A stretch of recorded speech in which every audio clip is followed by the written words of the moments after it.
Hey guys, it's Spacey Sims, and we are back with more Cinderella Phenomenon Evermore, and we are continuing Waltz's route.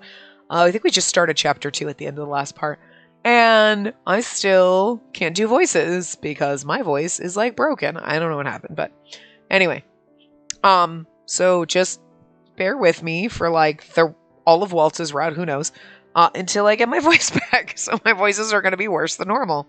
Anyway. You should be used to that from the last part. It hasn't magically fixed overnight, but I don't know. Anyway, when I arrive at the royal catacombs, Waltz is waiting for me with a bouquet of lilies. And did work keep you longer? No, I ran into Jurian. She said to offer you her greetings. Oh, God, and he does that. I love him so much. Like, I forgot for a hot second. I wish I'd caught her before I left today. I miss talking with her and Garland. They're always so busy now. Aren't we all? Walt shakes his head, a sad smile on his face. Standing there with him, I suddenly remember something he once said to me. You told me once that as we grow older, we forget how to be happy. Do you still think that's the truth, Waltz? No, I think as you get older, it's just you can't be happy because life is like, go fuck yourself. And you're like, but I didn't forget. Life is just a ball of suck. And that's my rant, so there you go. You remember that? I also said that once that adults aren't children, that they worry too much and don't appreciate the small joys in life. Can also be true, yeah. I'll be honest, when I see you overworking yourself, I do think about that sometimes. Waltz, that's why you are the way you are, isn't it? You have a child's heart. You do find joy in the little things. Waltz's expression shudders so fast it alarms me. I apologize. I didn't mean to compare you to a child. I know that comparison used to really bother him. That's because he was, like, literally in child body, and that probably drove him crazy, I'm sure. Waltz's shoulders sag. No, it isn't that Spacey. It's more the... Sorry. Innocent part. I'm not innocent at all, you know? The two of us could argue about this for days. Whenever my mother made Waltz do in the past, it wasn't his... whatever. Did I say that? My mother made Waltz do in the past. It wasn't his fault. He was a child that had no real power then. I respectfully disagree. I grasp his free hand. I'll never change my opinion of you, Waltz. Let's go visit Father. As you wish. The catacombs are a short walk from where we're standing. Father's body is interred here, in an elaborate coffin that sits beneath a statue. Waltz gives me some space to speak to him alone. Hello, Father. It's been a while. I set a couple of lilies down on his coffin. I still hear your voice. It encourages me even after all these years. I confess I feel small sometimes. I feel ill-prepared to carry on your legacy, but I'm trying my best. I'll always try my best. I set a hand down on the coffin. A bitter, jarring cold sinks into my fingers. I miss you so much, Father. This one's actually really hard with the whole father thing, because, I mean, I'm sure most of you know my father passed away a few years ago, but, like, we're coming up on the anniversary before I'm recording this. It's past now that it's posting, but it's kind of like, yeah, it's a little too close to home, because, like, you think about it all the time. You always have those moments where you remember the people you've lost, you know what I mean? Doesn't matter when it is, but it's when the anniversary of something comes up, or, like, their birthday or something, that's when it kind of hits you hardest. So, like, you know? So it's just, like, so when she's doing it, you're like, yeah, game, stop. Like, you're hurting me. You're breaking my heart a little. Oh. I hope, wherever you are, that you're watching over me. I smile at the coffin one last time before returning to Waltz. He still has some flowers, offerings we mean to set on Mother and Parfait's gravestones in the forest. And that and the, like, I hope you're still watching over me. I just really believe that that's the case, that, you know, your loved ones are never really gone, you know, whatever.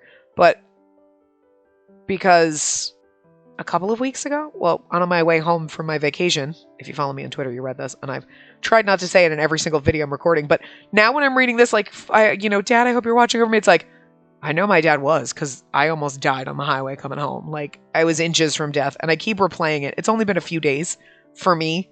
It's been a few weeks by the time this goes up that it happened, but it's literally only been like 2 days. And it's like, and I keep thinking it, and I'm like, my God, like, a boat flipped over, and if I had been a few seconds later, like, going to pass the guy, the boat would have been on top of my car, and there's no way I would have survived. And even where I was, just the few little things, like, I had pushed over a little bit more in the left lane, because there was a dead animal in the road, and I was actually going a little bit faster passing him than I was normally going, just, like, kind of toddling along on the highway. It's not like I was doing, like, 80 or anything. Speed limit was 70. I was doing 76. I'd always been doing like 74, 75 for the most part, passing people, like taking my time.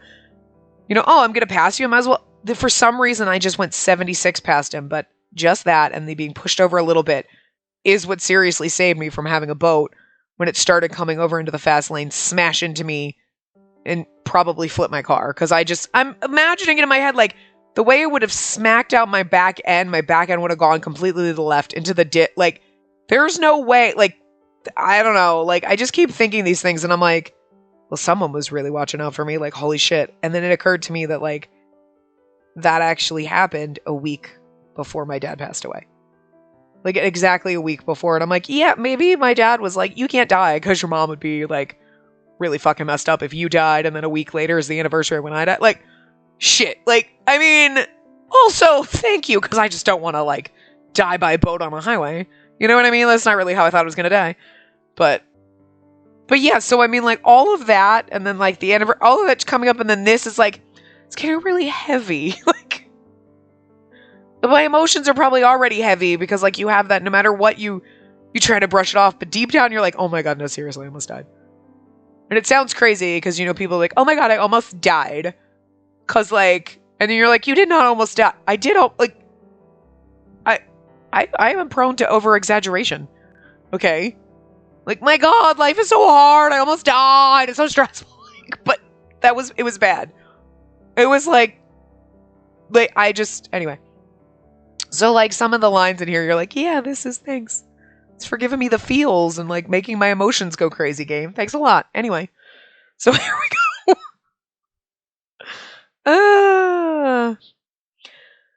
Oh, yeah, Mother and Parfait. Shall we? I settle my hand on the crook of Waltz's arms. We shall. We make our way to the forest. I think it's interesting that she's still gonna, like, kind of lay flowers on her mother's grave. Like, she's not like, fuck you, you evil witch. Like, she still loves her mother, even though her mother was an evil witch. You know what I mean? Because, like, think of it. If your mother was an evil witch, you'd be like, nah, no contact, cut off, screw you, don't care. But she's still like, I love my mother. And, like, she tries to see the good in her. So I kind of like that. The smell of flowers permeates the air as we draw closer to the small gravesite. It's not long before I see the field of flowers that mark the site. It's a serene place filled with a plethora of vibrant flowers and littered with rays of sunlight. It's the perfect resting place. We make our way over to the 2 gravestones erected in the center of the field. The previous Lucius and Tenebrarum bearers resting side by side. Man, Waltz's one was like the one where everybody... I'm surprised Fritz survived. Jesus. Waltz sets a lily down on the first grave. For Lady Parfait. I set the other lily down on the second gravestone. And one for Mother. They were enemies in the end, but I really hope the 2 of them are at peace wherever they are now. I mean, Parfait is, because she just deserved nothing but good things. She was literally the gumdrop fairy. Waltz sets a hand on my shoulder. If Lady Parfait was here, she'd no doubt say she was proud of you. Parfait was always kinder to me than I deserved. That's not true, Spacey. You deserved all that kindness and more. My eyes linger on Mother's grave. Walt seems to read my thoughts from my silence. I mean, because you think about it, we were kind of horrible. But that's why they put us under the curse. You know what I mean? Because they knew we deserved not to be under the curse, but the curse kind of taught us to correct our ways and be the better person that they knew we could be. Otherwise, we would have just turned out like our mother and been like an awful person Because that's all we knew. Our mother chose to be an awful person. We were taught to be an awful person. It's not, you know what I mean? Anyway. I think your mother would have been proud of you too. But Mother thought I was a traitor in the end. Sometimes, in my nightmares, I can still hear her screaming. That same scream that echoed in the throne room when I betrayed her trust and shot her with electricity 2 years ago.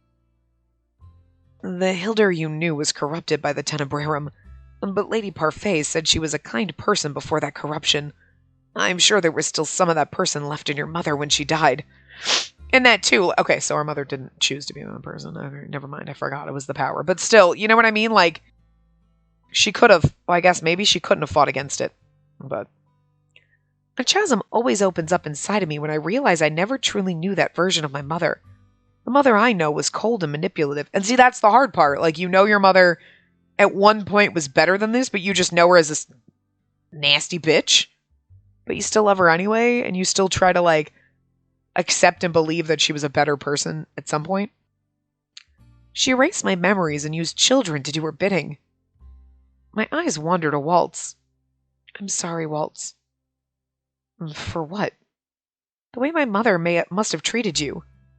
I remember when the king told me Waltz found out belatedly that my mother killed his parents. She stole everything from him. I've told you before, Spacey, none of that was your fault. Without you, I probably would have become corrupted by the darkness of the Tenebrarum too. Look at him. I just love how he just blinks sadly. He's just so pretty. Can we just stare at him for like a hot 30 minutes? I just love it. It's beautiful. Anyway, sorry. You were my guiding light back then. And you still are, little star. That's what he told us once before. He crosses his arms as he looks at the gravestones. There's a thoughtful, forlorn look in his eyes. Do you mind if we make a detour on our way back to the palace? Abso-fucking-lutely I do. I'm just kidding. We're fine.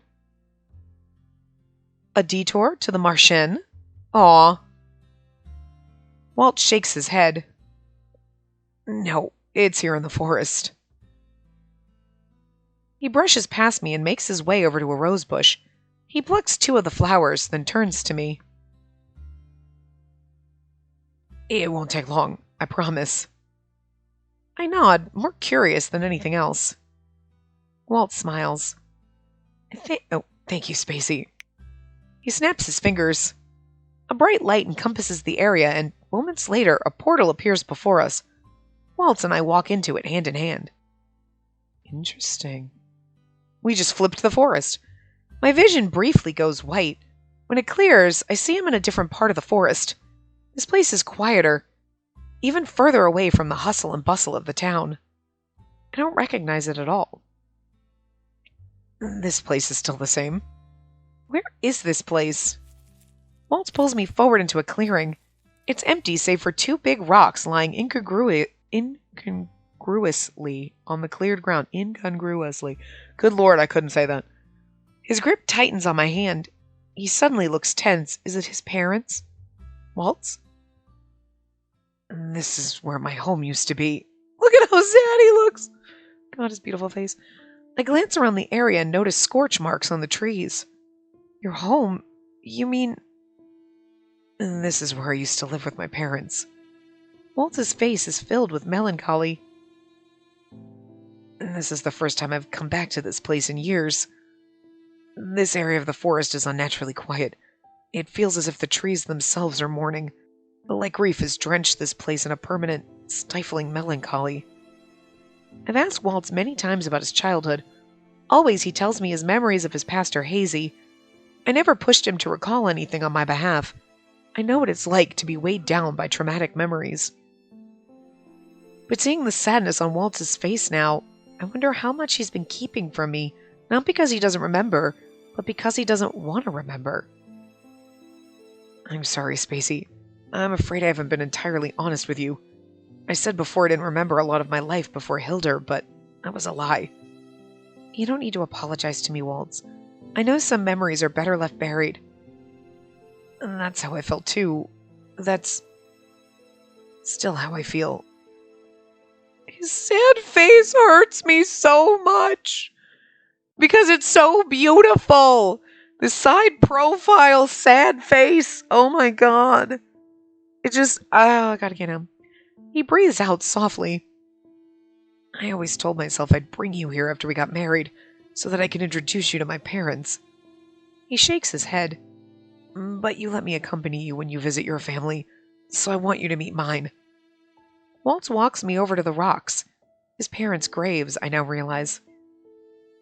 My parents told me they built the house all the way out here because they wanted to avoid humans. It was the safest place to be during the war. My parents were pacifists. To avoid detection, they rarely used their magic, which meant they barely taught me how to use my magic as I was growing up. But everyone says you were a child prodigy. Waltz nods. I studied on my own when they weren't watching. He shuffles on his feet, looking suddenly abashed. I snuck out to town and participated in secret tournaments even. There were tournaments happening during the war? Walt sighs. Most of them are harmless. A means for witches to practice their magic without humans finding out. But some of those tournaments were not so harmless. I can only imagine some witches use those tournaments to hone their skills for more nefarious purposes. But then, I'm certain there were knights who were training to do this, that were training to do the same. I only went to the tournaments to practice, but I ended up drawing the attention of some very dangerous witches. My mother. Waltz nods. Hilda was never a part of the tournaments herself, but she recruited her best witches there. I knew none of that. I was just a kid. Waltz crosses his arms. He shudders even though the air is stale and there's no breeze. My parents eventually found out about my excursions and forbid me from going out.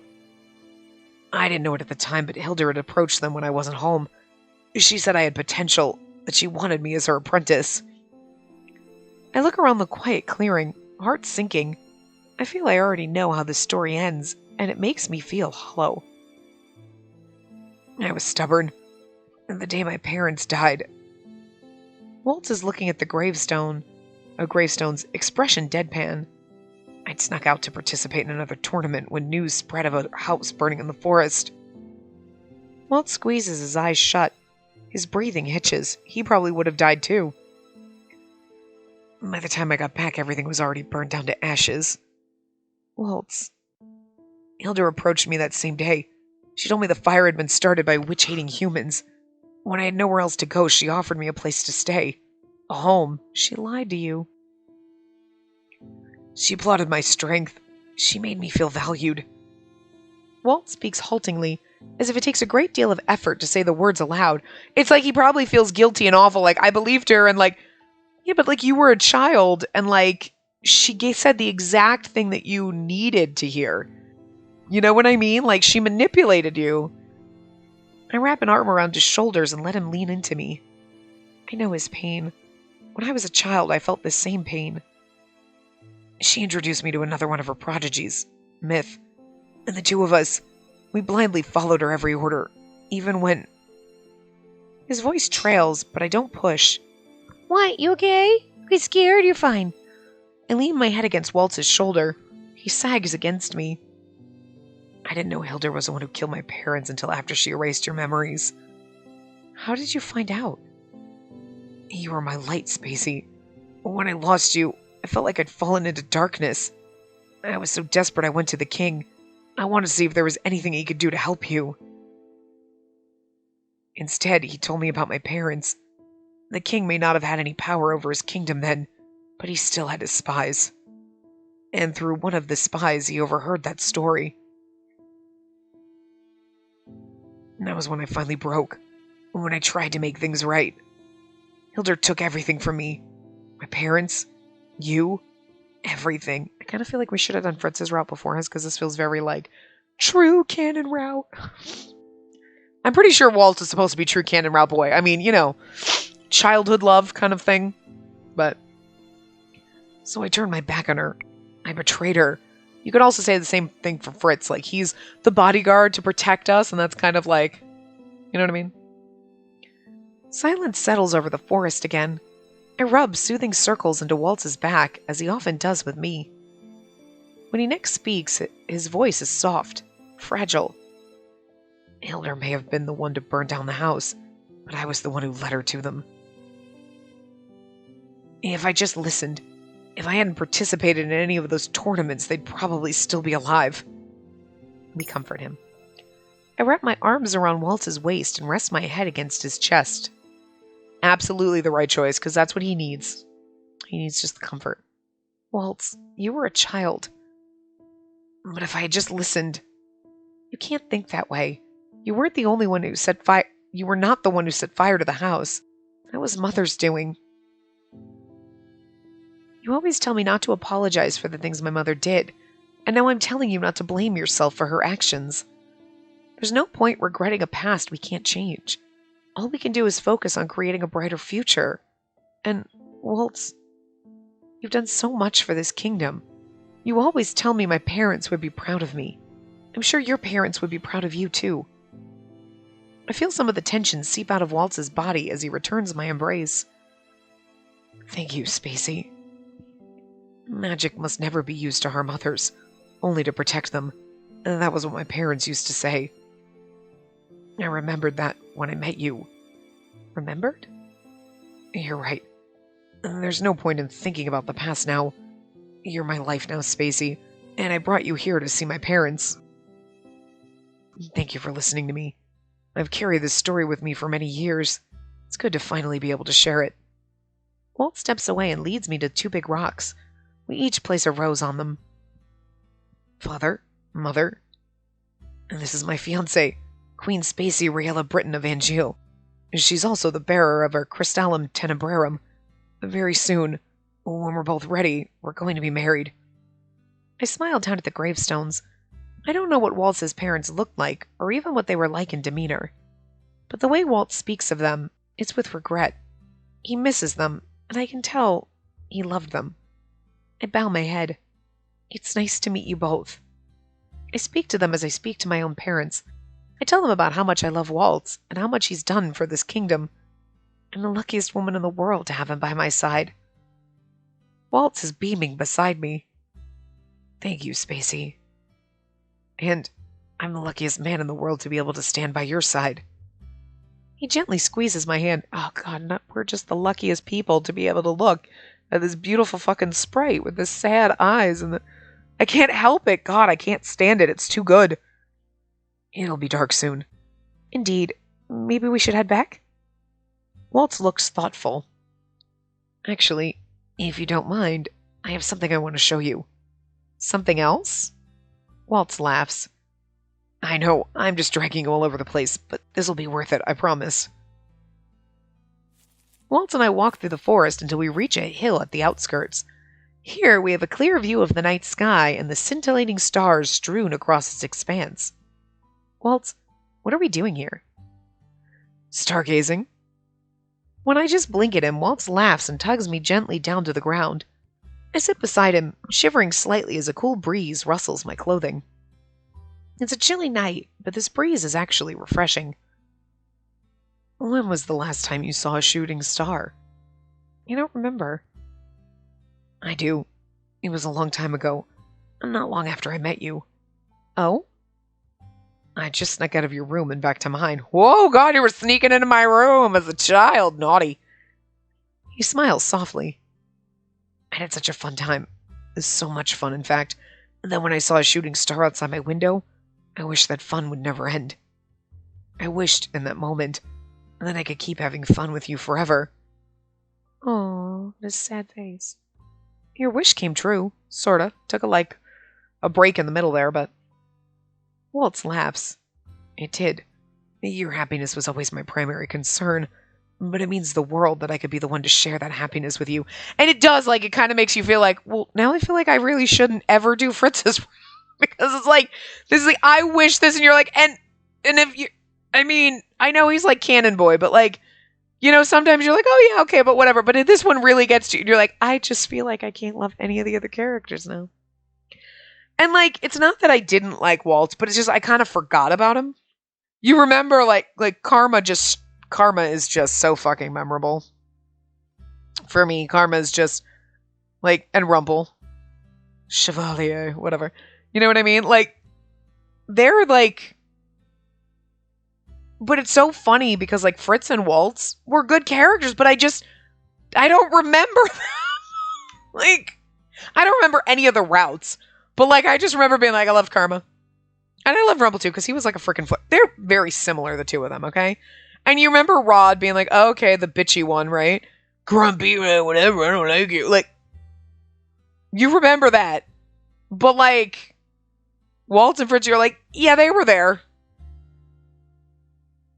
And it's, like, I know their routes are better than I, like, that, but it just didn't stick in my brain, I guess. I don't know. Like, you know, some games you play and you're like, oh, yeah, I don't really remember that route. Or sometimes you play a route and you're like, you didn't like a character and you remember, like, but there's just those ones that you're like, yeah, oh, yeah, they were a thing, sure. I don't know why. Because I know in my brain that, like, all of the routes were good. And I enjoyed them all. Like, Rod is my least favorite because, like, whatever.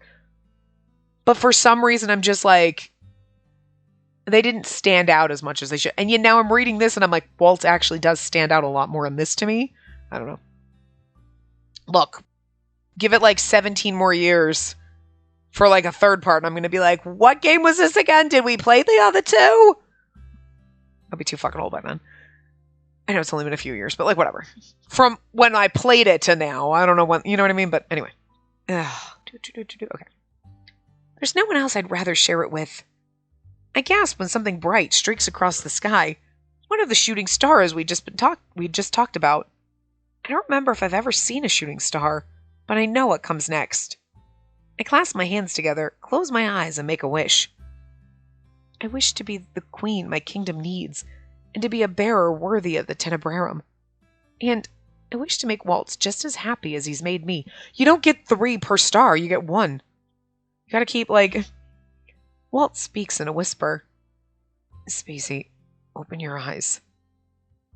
Oh, there's our CG. Cute. When I open my eyes to a sight so stunning it takes my breath away. The sky is filled with shooting stars. Okay, you're just showing off. It's like magic. You're the Tenebrarum bearer. I'm sure you could perform this kind of magic if you wanted to. I don't ever think I could capture this kind of natural beauty. Waltz looks at me, smiling gently. They're beautiful, but not as beautiful as you, little star. The words make my heart hitch. Sometimes, I think I don't deserve you, Waltz. I don't think any of us deserve Waltz. And that's never been true. I'm the unworthy one, Spacey. I disagree. You've always been more than worthy, Waltz. Thank you, Waltz, for everything. I'm so happy we were able to spend this much time together today. Me too. Waltz looks quiet, thoughtful as he gazes up at the night sky. And someday, when everything's more stable, I hope we can spend even more time together, and that we can share that time with others. Children? Others? Waltz's eyes are sparkling just as brightly as the stars when he looks at me again. May I ask you a question? Of course. Someday in the future, when we're ready... Don't talk about kids! You're gonna bring my vibe down! I know he's gonna... No... How many children do you want? 0? The question makes my cheeks burn. Children? None? I saw the choices in the guide, but I did not think it was going to be for children. Okay. The worst part is from the good end, we actually say none. He's going to be like, what? Maybe we'll be like, I'm just kidding. No. Any child we have would be a blessing. No, it wouldn't. It'd be a curse. I hate children. I really don't like kids. So it's one of those, like, I get it, but, like, and also, like, we're a queen, like, I guess we're kind of expected to, but it's the setting up the expectation, like, oh, all women want babies. No. Don't keep forcing that shit on me, games. It's like, It's a pet peeve of mine when the games do that. When they just assume that you want to get married and have kids. I mean, me, I don't mind the like, okay, we're getting married. Okay, fine. It's the, and then let's have babies. Let's fucking not. I don't particularly, the conversations about them, I'm always like, yeah, no, I could do without that. Can we just not bring that up at all? But I really hate it when games are like, oh, now you have a baby. Here's the no. Please don't. No. You ruined my Atome game. Looking at you, Hakuoki. In one particular, like, after-story ending. Fuck you. Ruined the whole thing. Anyway. Now it's Waltz who blushes. The rosiness of his cheeks makes me laugh. How many would you want? You're right. Any child will be a blessing, but... You want many children? She's like, you're not the one... Oh, sure, you carry them and you can have as many as you want, buddy. How did you know? It's not hard to guess. You're always so good with them, Waltz. Children adore you. I only hope I'd be as good a mother as you are a father. I like that. I only hope I would be as good a mother as you are a father. He has other kids. Phrasing on that one was a little wrong, but... You know, as you would be a father, as you will be a father. Like, I only hope I would be as good of a mom as you definitely will be as a dad. You know what I mean? But as you are. I mean, I guess what she's saying, like, I hope I'm as good of a mother as you are as a father. Because I know you're going to be good. Like, that's but it just sounds weird when you read it. You're like, whoa, wait, what? The implications of that. And there's no doubt in my mind. And the children love you too, you know. But my mother... You weren't your mother, Spacey. You're full of love and light, little star, and you'd be an amazing mother. Is there a reason you asked me this question in the first place? Oh my god, are you pregnant? Well, you were talking about the future earlier. That's the far future! Waltz laughs. I mean, seriously, at this rate. Wherever and whenever this future is, I'm looking forward to it. You just want to look forward to the practice. The baby-making practice. That's what you're looking forward to, you pervert. I sigh, but I'm smiling. Me too, Waltz. I lean my head against his shoulder. He interlaces his fingers through mine and kisses my head. For a while, the two of us sit there watching the stars. We don't think about the crushing weight of the present, but instead turn our gazes toward our dreams of a brighter future. Oh... Chapter 3? Skeletons in the closet. Oh, we better clean those out. I need some room for my clothes. He's late as always. Delora paces the room, arms crossed. He always talks about practicing his magic, but what he really needs to practice is getting places on time. Waltz and I exchange a look. The two of us are sitting on the settee, holding hands. There's a tinge of exasperation in Waltz's smile. A typical Cinna. Today I've come to the Marchen to discuss the tenuous relationship between humans and witches with Cinna, the newly dubbed Lucius Bearer. All of us were surprised when Cinna suddenly showed up at the Marchen a little less than 2 years ago, proclaiming to be Parfait's relative and the next bearer of the Lucius. Turns out Parfait had prepared him long before she passed, though she made it clear she never wanted him to take over at so young an age. Many fairies have voiced their concern that he's too young and inexperienced to be the bearer. I myself haven't spoken too often with Cinna, but based on our meetings, I believe him to be more than capable. Still, even if he is the Lucius bearer, he's still young and has much to learn about priorities. Where is he now? Dolores snorts. He left this morning to go hunt for some special beetle. A beetle? Waltz laughs. Another one? He was telling me the other day he caught some rare horned beetle. I hope you didn't praise him so much you inspired him to add to his collection. Waltz grins. It wasn't my praise that inspired him. Cinna's just dedicated to his hobby. Out of all the hobbies to have, collections are especially fun when you're growing up. I've always enjoyed collecting dolls. I like collecting things and I'm old. Dolls make for a much better collection than very alive insects. How dare you insult my insects? Cinna walks in, lips downturned in his usual frown. Cinna's voice I seem to be okay with. Like, you have awfully good hearing. It's too bad your time management leaves much to be desired. Cinna's scowl intensifies. Is that how you talk to the Lucius bearer? Delora flashes a smile so intimidating, even Cinna falters. I can't read today. It is when the Lucius bearer is a recalcitrant.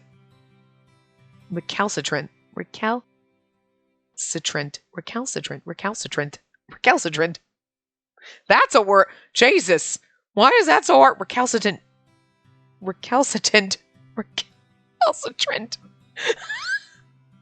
I can't with the words today. Also, you gotta be honest, like when your voice is broken, it's actually so much harder to say normal words. You're just trying to say like spreadsheet, and it's because everything sounds wrong. So it's just so hard. Recalcitrant child. Recalcitrant is such a fucking word too. You're like, that is like supercalifragilisticexpialidocious isn't as fucking hard. I don't know. There's an unnatural flow to recalcitrant. Cinna walks quietly over to one of the chairs Dolores set up and sits. He clears his throat. Sorry. The word is a low mumble, barely audible.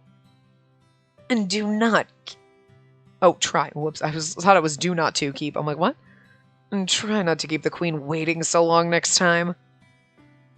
Fine! Beside me, Waltz looks like he's trying very hard not to laugh. He told me once that Delora makes a good stand-in mother for Cinna. I can't help but agree. I'm glad for their banter. With just the two of them living in the Marchen now, this place has become extremely quiet. Though Waltz comes here weekly to teach his students, the tavern's usually empty on account of it no longer being open to the public. It makes me sad sometimes, but then I think of how happy everyone is now, being able to live without being cursed. So, like, in the other one, at least it was still a tavern and people would still come in and, like, hang out. Now it's, like, it's not open to the public, so nobody's really allowed. And, like, that does make it sad. You're like, oh, no, it's a private house, I guess. The Marchen may be different, but I am glad it's still here. It feels like a sanctuary, even now. Cinna sighs. Since you're all so eager to start, we should get to it. Cinna looks at Waltz expectantly. You're the one compiling all the reports on the witch crimes, right? Can you provide a summary? Of course. Waltz provides a brief summary of the reports we've received over the last few months. So far, there have been no major incidents involving corrupted witches, but there have still been crimes cropping up here and there. We've just recently added witches to our patrols. And? Has that led to any impactful changes? We've been more prepared to handle magic with magic. But being more prepared hasn't done anything to make a dent in the number of incidents. Cinna raises an eyebrow. Are there any human hate crimes against witches? The question takes me aback. Yes, but humans are tried in court just like any witch. These magic-induced crimes are higher up on our priority list because they result in more casualties. I frown. I'd never give humans special treatment over witches. Besides, the victims of all these crimes aren't just humans. They're witch and fairy casualties, too. Cinna crosses his arms. And how's the Tenebrarum? Overfull. Cinna crosses one leg over the other, his ankle resting on his knee. Have you spoken to any of the perpetrators of these crimes yourself? We have witches and knights who handle interrogations. Sometimes Waltz and I step in. Cinna scowls. And what about you, Queen Spacey? You're the Tenebrarum bearer. You have a responsibility to reach out to those witches. Cinnamon. Don't call me that! Cinna's words cut me right to my core. It's not that I've ignored those witches, just that there's a procedure for dealing with them. It's the same for any criminal. As the Queen, I don't come into direct contact with any criminal unless they're being tried in court. It's not my job to interrogate them after all, but I believe Cinna has a point. The palace procedures make it impossible for me to fully conduct my responsibilities as the Tenebrarum bearer, don't they? Cinna and Delora both stop talking to look at me. As a queen, I'm meant to be unbiased, but the procedures that keep me from taking sides are what keep me from speaking with the witches directly. It's true Hildur communicated more directly with the witches, But that closeness emboldened corrupted witches and intimidated those of us who didn't agree with her. Cinna shakes his head. And that's a reflection on the bearer, not on the procedure. If you're a good bearer, Spacey, you'll speak to those witches directly to try to get to the root of the problem, if there is one. Where do you find the gall to speak like that, Cinnamon? Stop calling me that! Just love calling Cinnamon, because it's such a cute fucking name, and he's so adorable, but yet so feisty. He's spicy like Cinnamon. Like, cinnamon is good in small doses, but too much cinnamon is like, too much, and that's like cinnamon.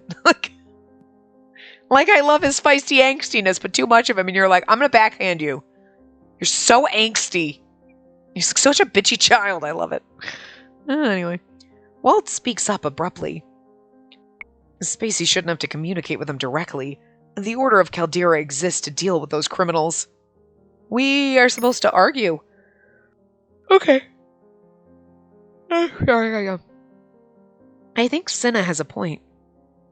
But, Spacey, I'm more than happy to interrogate the witches with Delora and deliver the reports myself. The comment, for some reason, makes me bristle. Waltz has been doing everything he can to help with the witches. But Cinna's right. My approach is clearly lacking. If I'm to understand this problem, I must reach out to these witches directly. I must hear their testimonies firsthand before they're pressured into a confession and brought before me in the throne room. No, Cinna is right. It's my responsibility as a bearer to listen to the witches, even the corrupted ones. They are criminals, yes, but I must still hear them.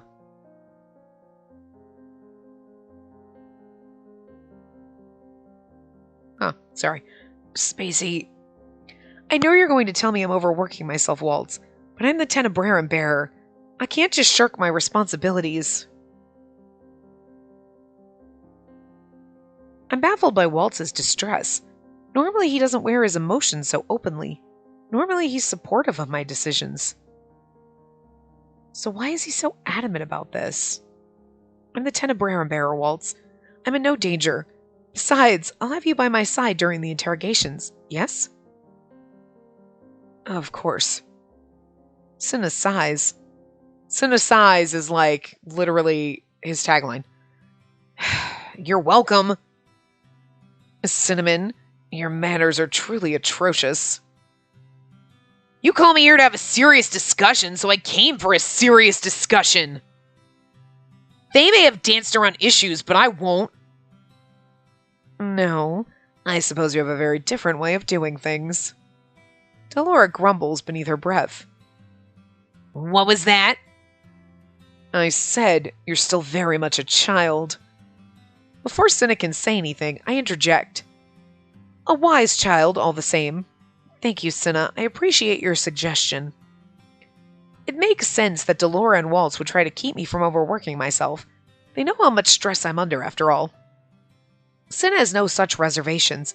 He's so blunt he'd say anything on his mind, even if he did know my full situation. This is what makes him a good confidant, I suppose. Cinna leans back in his chair. I'm happy I could help. Now can I get back to my hunt? The words make me smile despite myself. He may have wisdom beyond his years, but in the end, he is still a child. Don't let us keep you here any longer. Delora raises an eyebrow. It would serve you right if you got stung by something. I'm getting beetle hunting, not bee hunting. Besides, I'd never catch bees. They're important for pollination, you know. The two of them continue bickering. It's a sound, strangely, that puts my heart at ease. I turn to Waltz, who looks... troubled? Waltz, you really don't have to worry about me. Waltz? He startles. Sorry, I was just thinking. I'm not worried about how you'll handle the witches, Spacey. Then why are you so concerned? It's nothing. It most certainly is not. I can't put my finger on the why of it, but something has seemed amiss with Waltz recently. Waltz's eyes dart to Cinna and Delora. Let's talk later, okay? If you insist. Our conversation wrapped up, the two of us excuse ourselves from the tavern. Now it's later. And now it's later. He's like, not yet. No, but it's later. Waltz's moodiness is concerning, so I decide to take a detour back to the palace and lead Waltz through the forest on the way back. I see we're taking the more scenic way back today. I'd rather avoid the crowds right now. You seem tense in there. Will you talk to me now? I have some reservations about Cinna's approach. So I noticed. Why? If interrogating these criminals is too time-consuming a task for me or yields no results, then I'll leave it to you and the other witches. I fail to see how this proposal is a problem. It's a problem because I know you. You take on too much work, Spacey. Nonsense. I'm still just trying to find a balance. Let me balance things for you, please. Do you have so little faith in me, Waltz? No, you know that's not what I meant, Spacey.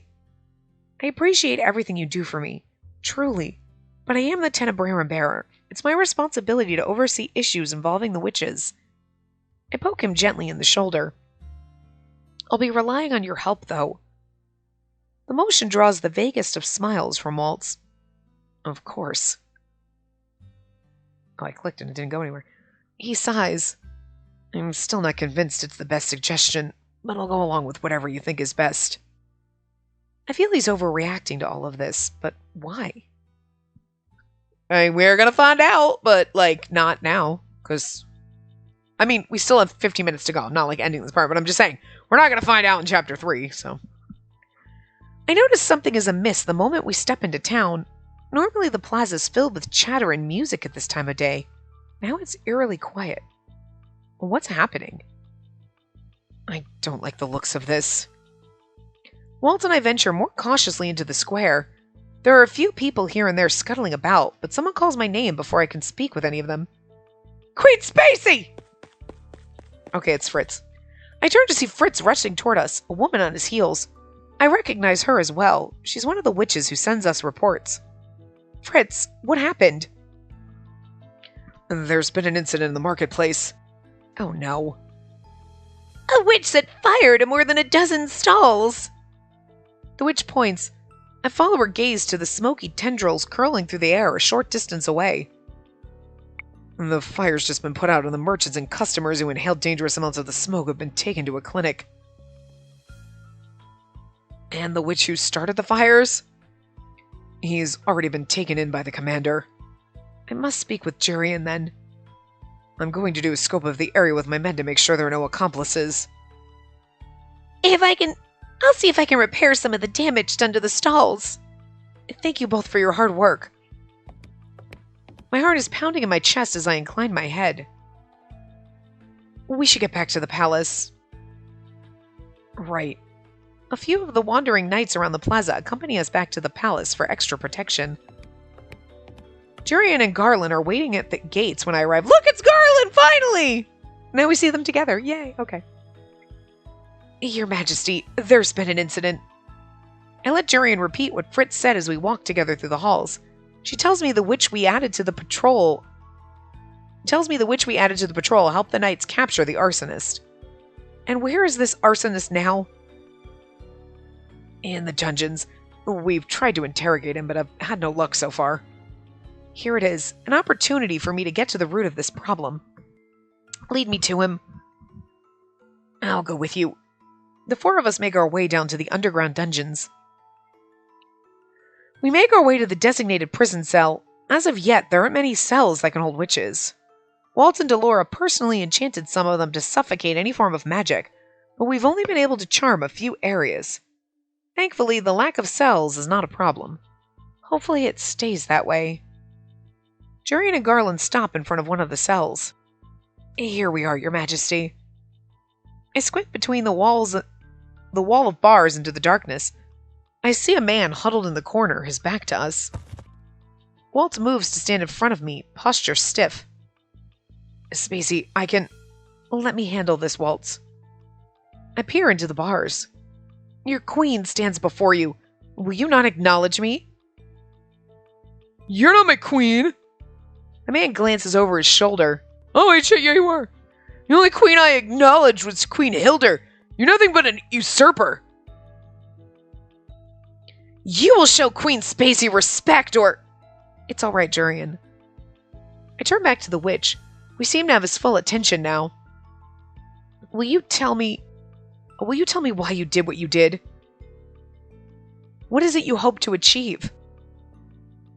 Will you not speak a word in your defense? The witch says nothing, just glares daggers at us. All right, put him to death. Off with his head! What? If you don't say anything.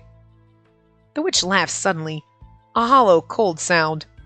I was wondering when you'd speak up, Waltz Cresswell. You used to be so loud. When was it that you were tamed? Waltz narrows his eyes. Spouting nonsense isn't going to get you anywhere. Give us answers or you'll doom yourself to a life in this cell. The witch smirks. And what will you do to get those answers from me? Torture me with magic? Waltz inhales sharply. He says nothing as he glares back at the witch. For a few moments, the two just look at each other. And then the witch smiles. Dismiss your knights and Cresswell. Then and only then will I speak with you, false queen. A shudder climbs my spine as the witch looks directly at me.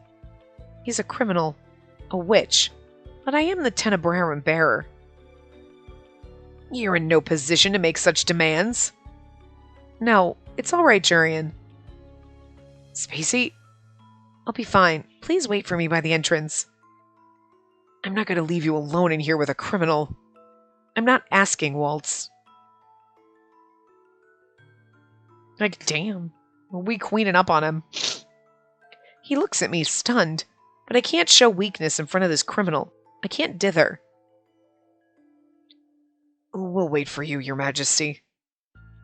But if we hear even the slightest disturbance, we'll be back. Thank you both.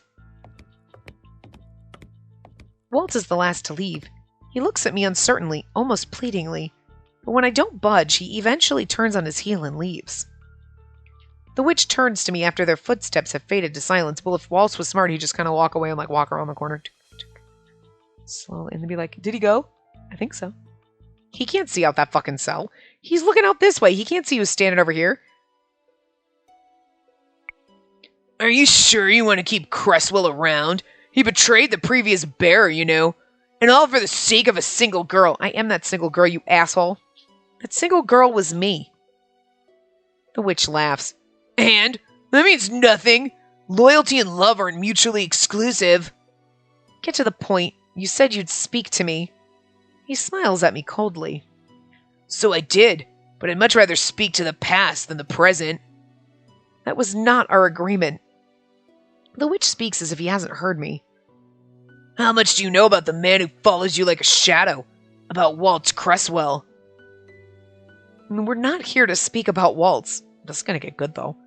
But don't you want to know what he did for your mother? Why we call him one of the most powerful witches of his time? Well, when he threw out the torture, I'm assuming he tortured people. Because our mother did. You know what I mean? But, you were kind of brainwashed as a child. So. He must take my silence for curiosity because he pushes on. I mean, aren't you, though? The man who walks these halls with you is a murderer. One of the biggest criminals of them all. And you let him walk free. My heart hammers in my chest. How dare you spout such lies? It's no lie. Ask any witch and they'll tell you. Waltz Cresswell was Queen Hilda's right hand. He dealt with traitors by getting rid of them entirely. The witch you speak so highly of has more blood on his hands than anyone. Why have you not punished him? I know Waltz worked for Mother, but he never did tell me what it was he did for her, and... I apologize. I didn't mean to compare you to a child. No, it isn't that, Spacey. It's more the innocent part. I'm not innocent at all, you know. I respectfully disagree. I'll never change my opinion of you, Waltz. Oh, God, that's gotta hurt him. We're like, no, you're so great. And he's like, I murdered people. You're like, God, all these murdering witches are assholes and they should be punished. And he's like, yeah. But again, there's a difference between, especially in times of war. You know what I mean? It's one thing to be in a time of war, you're on side A or side B. And you think your side is right. And at the end, you look at it and you're like, well, I mean, you can understand part of side A, and that's what you learn from any war. When you look back at history, you're like, well, I understand why side B did that to side A, and why side A did that to side B. But at the same time, you're like, when did it snowball out of control? But you can understand certain actions, because you're like, okay, well, side A slapped side B in the face, so of course side B slapped them back. But then you're like, well, side A slapped them. Why? Well, because side B said something snarky and bitch. Like, you know what I mean? Like, there's always some, you're like, I kind of understand why this chain of events happened. So, like, you're in the middle of a war. The queen lied to you and told you humans who hated witches killed your family. You're a child. She manipulated you, lied to you, kind of brainwashed you a little with that kind of bullshit. So, of course, you grow up and you think, yes, we're on the right side. Humans are awful. And then you find out she lied to me. And oh my God, what did I do? You can't really... If he stayed like these fuckers, no, I'm going to still hate humans even though I know everything she said was a lie. Then you're a douche canoe. But he was like, oh my God, I did all these horrible things because she lied to me and I believed her. And oh my God. You know what I mean? It's... When someone has lied to you and presented nothing but lies to you, and then you find out afterward that all of that was lies, it's how you handle that. You know what I mean? You believed all the lies. You had never been presented with anything but false evidence. This is all bullshit. That's all you were provided with. You know what I mean? Like, here's the color blue, but I'm going to tell you your whole entire life it's red. And then all of a sudden one day they're like, no, that's actually blue. If you're like, fuck you, it's red. Then you're a dick because you were presented with the truth, the facts. That is actually blue. It's blue, right? I can't remember the colors I used in my analogy. You know what I mean? Then you're an asshole because you were presented with the truth. If you're presented with the truth, oh my God. Yes, then you have to process that and that sucks. You're going to need some therapy and shit. Because I always thought it was red, but it's really blue. But then you're like, nope, that's blue now. And I have to train myself that's blue. It's that. It's when you finally learn the truth, how you handle that. These fuckers are still going out there hurting people and being douche canoes because of what our bitch mom said. At least Waltz recognizes that what he did was fucking wrong. You were like, let's light this shit on fire. So, I mean, that's why you're in here and he's not. Also, we love him. But whatever. Anyway, he always balks when I call him good or innocent. The witch snorts. Hero who entered the Great War? Hardly. Waltz Cresswell is a worse criminal than me. You have no right to judge him. I carefully tuck my concerns away. I'll not show this witch how much his words have rattled me. Whether or not you speak the truth is irrelevant. You have no right to accuse another citizen of my kingdom of such a crime. The witch seems disgruntled. Perhaps he was expecting more of an outburst from me. You're a hypocritical ruler then, judging some witches but not others. I'm concerned with the crimes happening under my reign. If you'll not tell me about the arson attack, we're done here. The witch turns away. This business is for Waltz and I alone to discuss. How dare he think to get a rise out of me, and that's why Waltz didn't want you to talk to them. Because I think he thought if you talk to them, they're going to be like, what? You didn't realize that he murdered people, right? And he didn't want us to find out. The more he can shield us from that. Fine. I've given you an opportunity to speak with me. The next time I see you, it will be in the throne room, surrounded by witnesses. I hope you're prepared to be judged then. I stifle a sigh of relief as I turn on my heels and walk away. Jurian and Garland are waiting for me by the entrance.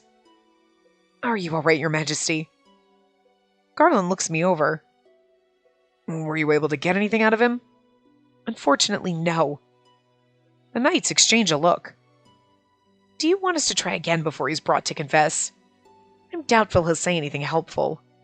It's hard to concentrate when I'm still thinking about our conversation. About Waltz. I glance up, noticing Waltz isn't there. Where's Waltz? He said he was going to wait for you in your room.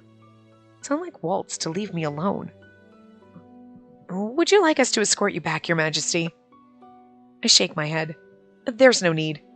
But please, send a report of the damages and casualties when it's available. Has there been any word about the state of the marketplace? We received a report while we were waiting for you. Many stalls and goods were lost in the fire. Then I must think of a way to compensate the merchants for their loss. Garland coughs. If you don't mind a piece of advice, Your Majesty. What is it? We won't have a full report until tomorrow. I'd recommend you rest for the night and we can discuss losses and compensation tomorrow. I nod. I think that would be best. I'll notify the advisors of my progress here and then return to my room for the night. I'm eager to speak with Waltz about all of this. And then let us escort you as far as the throne room at least. We're on our way there anyway. Thank you both. Okay, and this is where we're going to stop, and then Waltz is going to be like, so I lied. And what was I? I was just like, we're not going to find out all the reasons that he's being weird in chapter 3, but yes, we are. But, oh, goddamn fucking computer, I barely moved. Fuck this thing, I hate it. I hate it's fucking, oh my god, it's so annoying with it's plugged in, not plugged in. No, it's plugged in, it's not plugged in. It's always plugged in. But like my computer like went like, watch my mouse, okay? It was like, Did you see it barely move? I barely moved on my knee. I barely moved on my knee. Like, that's barely, like, but like my knee was like here, say by this line, and then it moved like here, and it barely touched the plug, and then it's like, it's unplugged. Now it's plugged in. No, it's not. Fucking plug on this is so fucking bad. I need to see if one of my, maybe my older one would fit better. They're the same plugs. I can still use my older, maybe it'll just, I don't know. It's fucking annoying. Anyway, gonna wrap this part up here. We'll find out Waltz's stuff in the next part. So I will see you guys next time. Remember to give the video a big thumbs up and subscribe to see more.